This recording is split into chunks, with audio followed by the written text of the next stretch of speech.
Quatrième temps de ma réflexion. Nous sommes envoyés pour vivre une pastorale de la santé.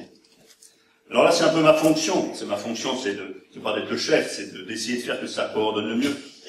C'est vrai qu'en 1982, les évêques à Lourdes ont décidé qu'il y aurait une pastorale de la santé avec, dans chaque diocèse, un délégué diocésain à la pastorale de la santé. Il y avait depuis 1905 des aumôniers d'hôpitaux, à peu près partout c'était des prêtres, et en 1982, les évêques ont dit il faut appeler des laïcs et envoyer des équipes, parce que jusque-là c'était souvent des prêtres individuellement. Et donc l'enjeu depuis 1982, c'est d'avoir un délégué diocésain à la pastorale de la santé qui essaie de coordonner le travail. C'est pas toujours facile. Et qui essaie de coordonner le travail avec cette réalité des paroisses, dans lesquelles normalement il y a des équipes de gens disponibles pour aller faire des visites à domicile, et naguère dans les maisons de retraite et désormais dans les EHPAD. Donc la mission d'une pastorale de la santé, c'est de coordonner ces deux réalités. De vous à moi, c'est pas simple. Hein.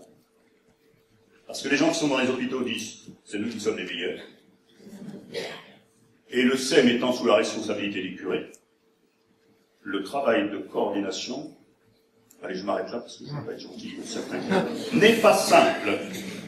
Et donc l'enjeu, c'est qu'on n'ait pas des réalités juxtaposées, mais qu'on ait un souci commun entre autres des personnes très âgées. Je ne cesse de dire que le SEM doit se polariser sur les personnes très âgées, c'est-à-dire les plus de 85 ans. La population française, d'ici 2030, c'est pas vieux, hein, va augmenter de 7%. La population des plus de 85 ans va augmenter de 74%. C'est nous, les baby-boomers, ceux qui sont nés pendant la guerre ou après. On est resté à peu près en bonne santé, mais on va envahir tout l'espace. On ne va pas être gai pour les plus jeunes. Parce que, bon, il y aura quelques cancers, il y aura quelques infarctus, quelques AVC, mais globalement, on tiendra le coup jusqu'à 95 ans. Les plus jeunes, vous allez en souffrir. Moi, je serai plus dans mes fonctions d'ici 2 ans. Non, je dis cela sous mode d'humour, mais il faut que nous comprenions, si vous voulez, qu'il va y avoir là une réalité énorme, parce que beaucoup de gens de 90 ans vont faire du vélo. Et vous en aurez aussi un certain nombre qui seront très abîmés par l'existence. Qui seront parfois en EHPAD. Mais on y va le plus tard possible, parce qu'aujourd'hui, il y a une image totalement négative des EHPAD. Qui seront à domicile. Et qui n'auront pas envie de l'Eucharistie, donc qui ne vont pas dire « je voudrais que vous ameniez la communion ». Et donc, comment nous, en Église, nous allons rejoindre tous ces gens très âgés qui vont crever de solitude, qui n'auront plus leur permis de conduire, qui ne pourront plus bouger. Comment est-ce qu'on va les rejoindre? C'est une vraie question, je vais revenir de mon dernier point. Donc, l'enjeu de cette pastorale de la santé, et vous avez trouvé une très belle expression, c'est d'être des jardiniers. Je signale que nous ne sommes pas moissonneurs. Le moissonneur, c'est pas nous, c'est lui. Celui qui sème un peu n'importe où, c'est pas nous, c'est lui. Nous, nous sommes envoyés à la moisson pour moissonner. Et donc notre mission, c'est pas d'aller enseigner, notre mission, c'est d'aller récolter. Et il y a du grain à moudre partout. Et il y a de la récolte à faire partout, même chez les gens qui se disent athées ou loin de l'Église. Parce qu'ils ont des trésors à nous partager. Et donc notre mission, c'est pas d'aller évangéliser. Notre mission en pastorale de la santé, c'est d'aller moissonner, ce qui n'est pas la même chose. D'aller glaner. Parce que moissonner, maintenant on voit les grosses moissonneuses pâteuses, etc. Non, d'aller glaner, d'aller récolter quelques pépites, par-ci, par-là, parce que l'Esprit Saint travaille, lui, beaucoup plus que nous. Et il travaille au-delà de nos périmètres. Vous savez, quand on nous dit croyants, non-croyants, pratiquants, non-pratiquants, l'Esprit Saint, il s'en fout. Il a été dit en Jean 3 qu'il souffle où il veut. Et nul ne sait ni d'où il vient, ni d'où il va. Et donc l'enjeu pour nous, c'est cette bienveillance devant tout être humain. Et je dis la même chose pour les prisons. Devant tout être humain. Nous n'allons pas voir les catholiques, nous n'allons pas voir ceux qui nous demandent l'Eucharistie, nous allons voir les hommes et les femmes parce qu'ils sont invisibles dans leur maladie, et de plus en plus dans des maladies chroniques qui les emmènent jusqu'à la mort, dans leur handicap et dans leur très grand vieillissement. Et qu'il faut travailler à l'unité de tout cela. Il n'y a pas d'un côté les personnes handicapées, de l'autre les personnes âgées, de l'autre les personnes malades. C'est une même réalité. En plus, les personnes handicapées, la PPH, est arrivée en 2007. Et je m'aperçois que dans un certain nombre de diocèses, ce n'est pas le cas chez vous. Merci. Je m'aperçois que dans pas mal de diocèses, la PPH, elle est sur le côté parce que le monde du handicap, c'est tellement étrange, c'est tellement bizarre. Et un archevêque, dont je ne dirai pas de nom, me dit, bah oui, mais les handicapés sont pas malades, donc ils sont pas dans la pastorale de la santé. Heureusement que je n'ai pas dit non. Les handicapés sont comme les autres des personnes invisibles, et il faut que la pastorale de la santé aille les rejoindre sans faire des catégories. Et justement, plus on travaille avec les personnes handicapées, plus on découvre des choses passionnantes à vivre avec des personnes malades qui n'arrivent plus à parler. Tout à l'heure, vous parliez de formation à la communication non verbale, mais il n'y a pas qu'avec les handicapés, avec les psys, avec des tas de malades. Il faut que nous donnions des outils, et avec des personnes très âgées qui ont perdu la tête, parfois en étant Alzheimer ou parfois dans les démences séniles nombreuses et variées, eh bien, il faut des outils de communication non verbale. Il ne faut pas la messe stricto sensu. Il faut inventer d'autres modalités. Je termine ma péroraison, mon 5e temps. Donc, si je vous dis merci, si vous êtes merveilleux puisque vous allez à la rencontre des invisibles, si vous faites ça parce que vous êtes envoyé en mission par l'évêque ou par le délégué de l'évêque, et que vous êtes dans la mission du Christ, c'est pour vivre une pastorale de la santé dans cette coordination, et je sais qu'ici à Nantes, vous le vivez très bien. Cette coordination, je précise, elle est à vivre avec les paroissiens, c'est pas seulement entre AH, SEM et PPH, c'est avec les paroissiens, c'est avec les soignants, c'est avec les gens qui sont dans des mouvements, c'est avec tout le monde qu'on vit cette coordination. C'est un même souci des fragilités humaines qui doit nous animer. Dernier point, des enjeux d'avenir. D'avenir. Hein. Quand je dis l'avenir, c'est pas le futur, c'est l'accueil de celui qui vient. C'est la finale de l'Apocalypse, on l'avait ces jours derniers, comme texte. L'avenir, c'est que de plus en plus, les gens seront de moins en moins en institution. La durée moyenne de séjour dans les hôpitaux, CHR, est actuellement de 2 jours, 2 jours et demi, et 58% des hospitalisations pour chirurgie sont en ambulatoire, c'est-à-dire sur 24 heures. Ça ne veut pas dire qu'il faut supprimer les aumôniers d'hôpitaux, mais il faut se dire que c'est pas d'abord là qu'on fera du suivi. Alors on en fera plus dans les hôpitaux de proximité, dans les soins de suite et de réadaptation, dans les USLD, mais l'avenir, c'est que de plus en plus de gens seront au domicile, malades, chroniques, en fin de vie. Ils iront mourir à l'hôpital, mais ils iront 24 heures avant. Donc il va falloir que nous inventions une présence à domicile. Dans les hôpitaux, c'est simple, nous avons la loi pour nous, c'est écrit. Dans les domiciles, il va falloir inventer un mode de relation, un mode avec les soignants libéraux, etc., pour essayer d'entrer en contact. C'est un gros travail, on y travaille partout en France, et pour moi c'est quelque chose d'essentiel. Premier donc enjeu d'avenir, c'est le passage de l'institution au domicile, et par exemple, je vous le disais, vous le savez, c'est de plus en plus difficile de dire aux gens de 85 ans d'aller en EHPAD. Je suis pas vieux, il n'y a que des vieux. Alors c'est vrai que tant qu'on peut faire un peu de vélo, je sais pas quoi, on n'est pas vieux.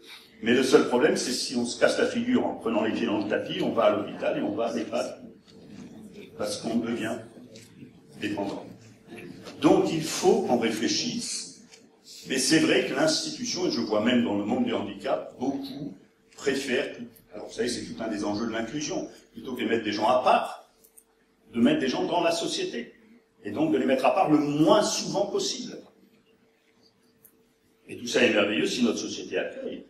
Il y a moins en moins de gens qui sont dans les hôpitaux psychiatriques, qui sont dans des appartements thérapeutiques. Qui s'occupe d'eux? Dans le temps, dans nos villages, il y avait un doudin qui était là, et puis tout le monde le connaissait. Qui s'occupe des malades psychiatriques dans nos villes? Bonne question. C'est ça aussi la présence au domicile. C'est de se dire, c'est plus dans des institutions qu'on va d'abord, ça ne veut pas dire qu'il n'y aura pas, c'est plus dans des institutions qu'on va d'abord rencontrer des gens, mais c'est dans le domicile, avec un maillage. Il va falloir travailler avec les paroissiens. À Paris, ils appellent ça des veilleurs.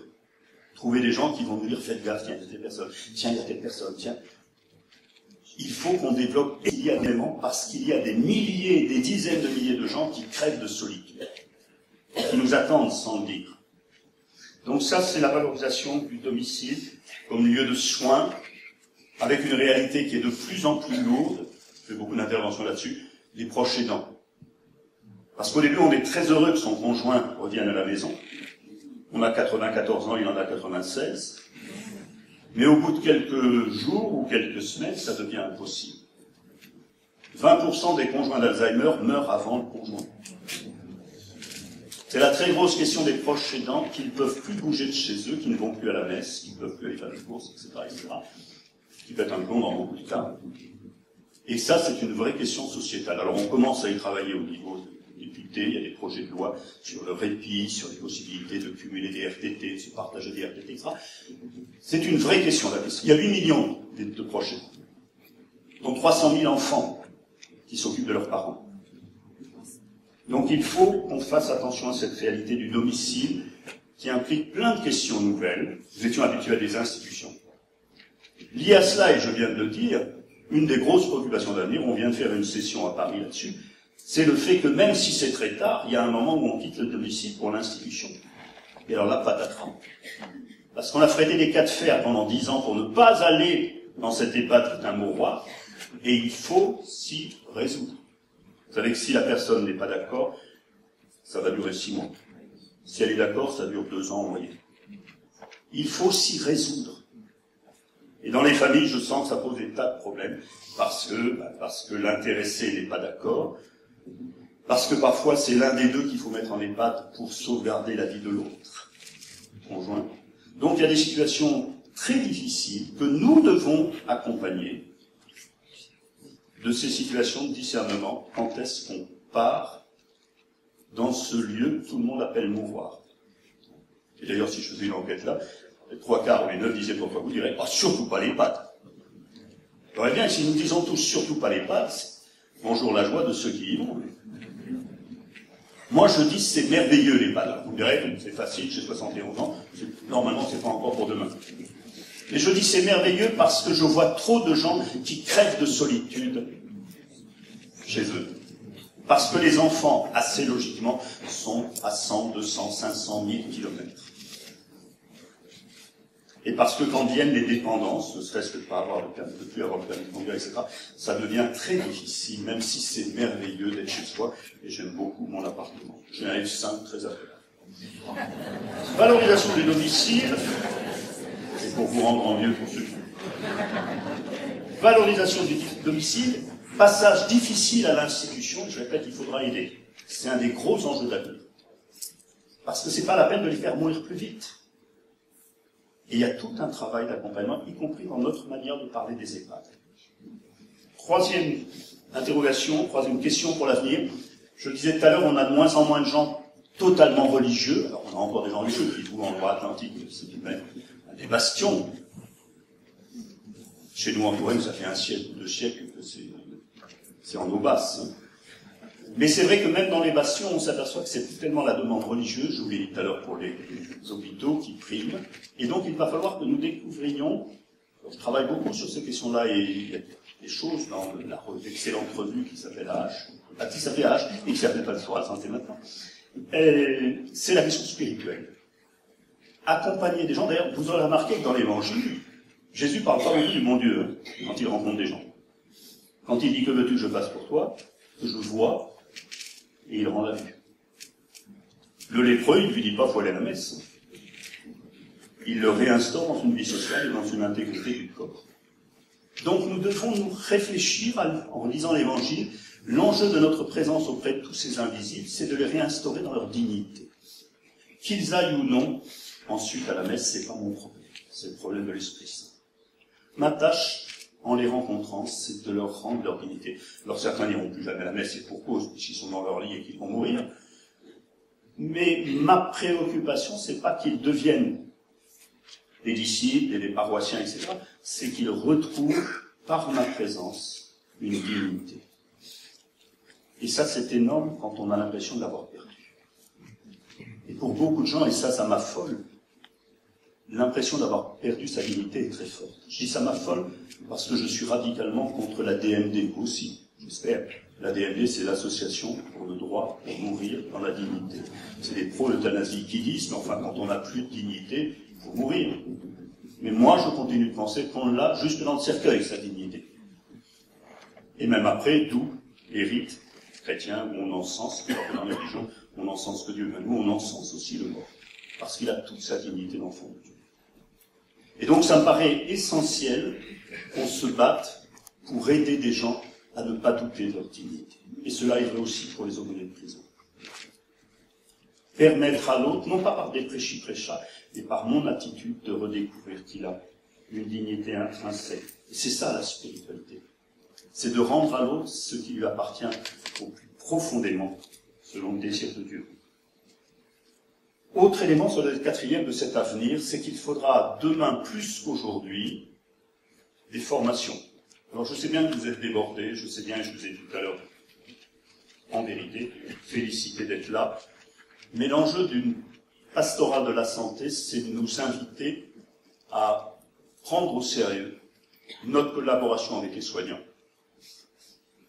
à prendre au sérieux les questions qui se posent dans ce monde de la maladie, de la souffrance, etc.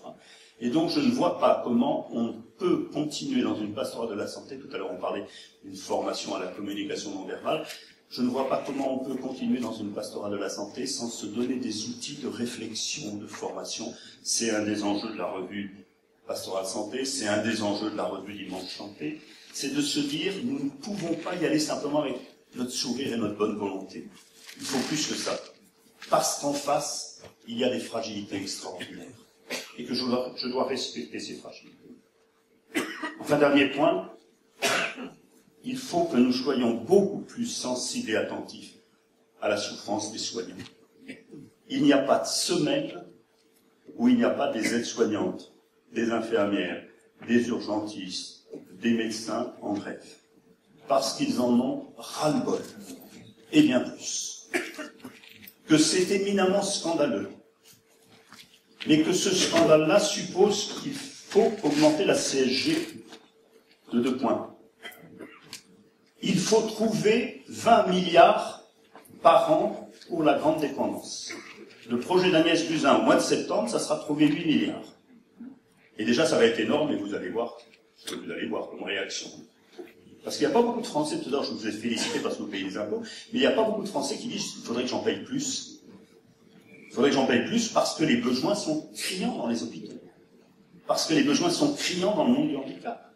Parce que les besoins sont criants dans le monde du très grand âge. Parce que même à domicile, ça coûte cher. Et si on ne veut pas que ça fasse une médecine à 2 vitesses, c'est-à-dire que les pauvres ne se soignent pas, mais qu'ils puissent se soigner, vous vous souvenez, dans Intouchable, c'est extraordinaire.